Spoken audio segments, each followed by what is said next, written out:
Hola, mi nombre es Javier Mosquera y el día de hoy estudiaremos cómo hacer una tabla para una distribución de datos agrupados. Primero hagamos un repaso de las tablas de frecuencias para datos no agrupados, como para ir calentando. En el presente cuadro se muestran las calificaciones de 20 estudiantes en un examen. En la primera columna están los valores que tomó la variable 1, 2, 3 y 4. En la segunda columna tenemos las frecuencias, es decir, el número de veces que se repitió un dato. En nuestro ejemplo, hubo 6 estudiantes que sacaron 1, 5 estudiantes que sacaron 2, 4 estudiantes que sacaron 3 y 5 estudiantes que sacaron 4. En la siguiente columna tenemos las frecuencias acumuladas. Como su nombre lo indica, se van acumulando las frecuencias. La primera no tiene con qué sumarse porque es la primera. Entonces se queda así como está, es decir, 6. La siguiente es la suma de la primera y la segunda. Entonces, como teníamos 6 más 5 nos daría 11. Y la siguiente seguiría sumarle 4. Entonces, sería 11 más 4 nos daría 15. Y para la última tendríamos que sumarle 5. 15 más 5 nos da 20. La siguiente columna es la frecuencia relativa, la cual se calcula dividiendo cada una de las frecuencias en el número total de datos. Como podemos ver, 6 dividido 20 nos da 0.3. 5 dividido 20 nos da 0.25. 4 dividido 20 nos da 0.20. 5 dividido 20 nos da 0.25. Y la última columna se trata de los porcentajes, los cuales se calculan multiplicando cada una de las frecuencias relativas por 100. Ahora hagamos un ejemplo con datos agrupados. Cuando tenemos que trabajar con un gran número de datos o la variable es cuantitativa continua, o sea que puede tomar cualquier valor, o cuantitativa discreta, que solo puede tomar valores enteros. Conviene agruparlo en clases que tengan la misma amplitud. Por ejemplo, tú puedes trabajar de 10 en 10, de 5 en 5, de 20 en 20, de 7 en 7. Esas son amplitudes, lo que estoy diciendo. Es decir, los datos se agrupan en intervalos llamados clases. Fíjense que en cada intervalo el límite inferior está encerrado por un corchete. En cambio, en el límite superior tenemos un paréntesis. Eso no es porque sí.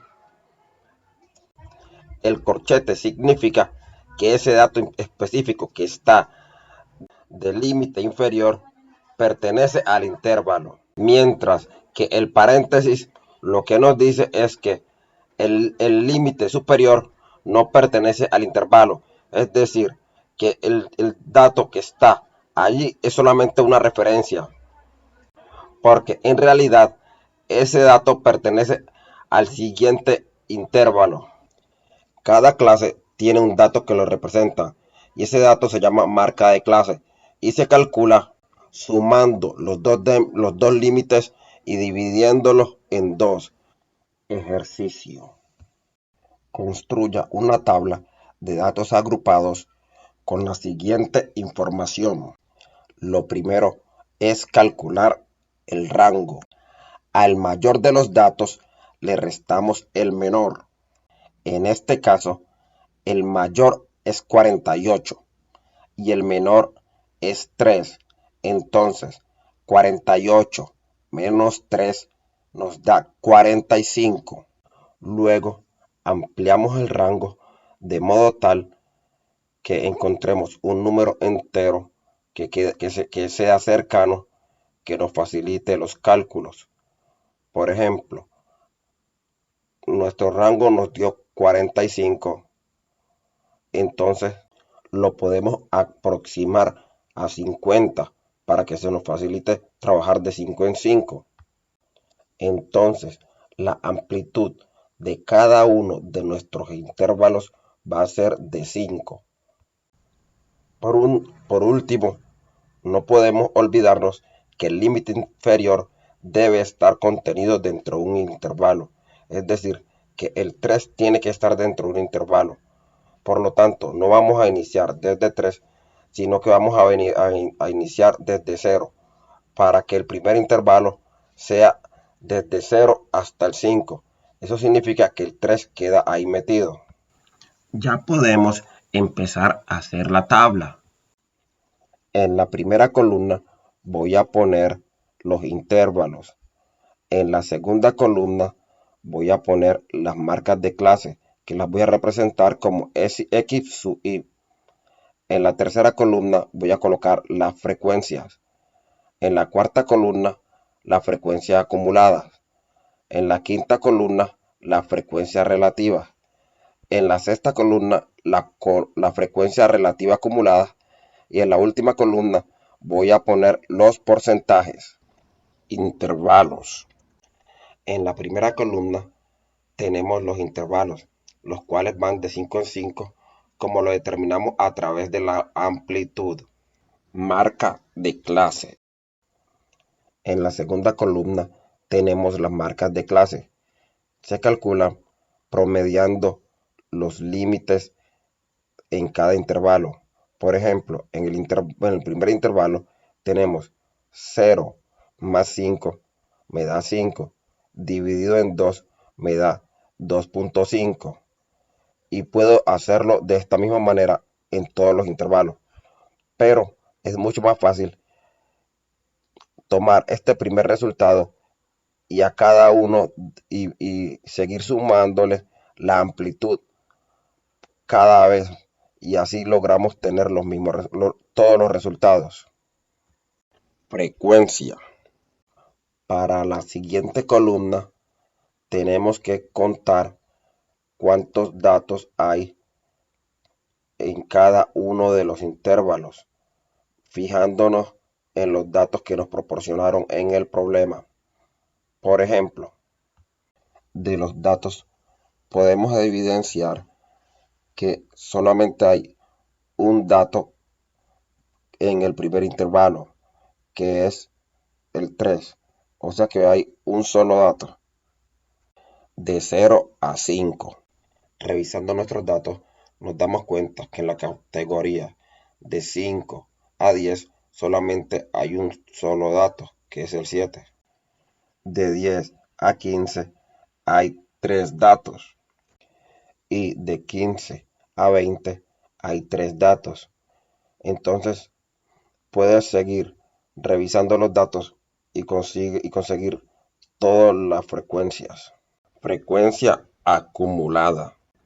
Como su nombre lo indica, la frecuencia acumulada se trata de ir acumulando las frecuencias, es decir, irlas sumando.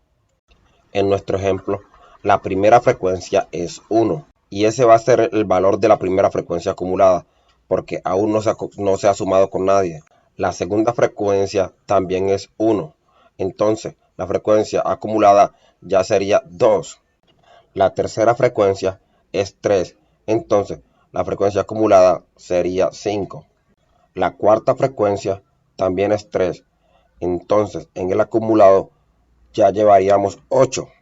Y así podemos seguir sumando hasta que terminemos toda la columna. Frecuencia relativa. En la frecuencia relativa se divide cada uno de los datos por el total de datos, que en este ejercicio son 40 datos. En nuestra primera frecuencia, que es 1, tendríamos 1 dividido 40, que nos da 0.025. Lo mismo que la segunda frecuencia, porque tienen el mismo valor.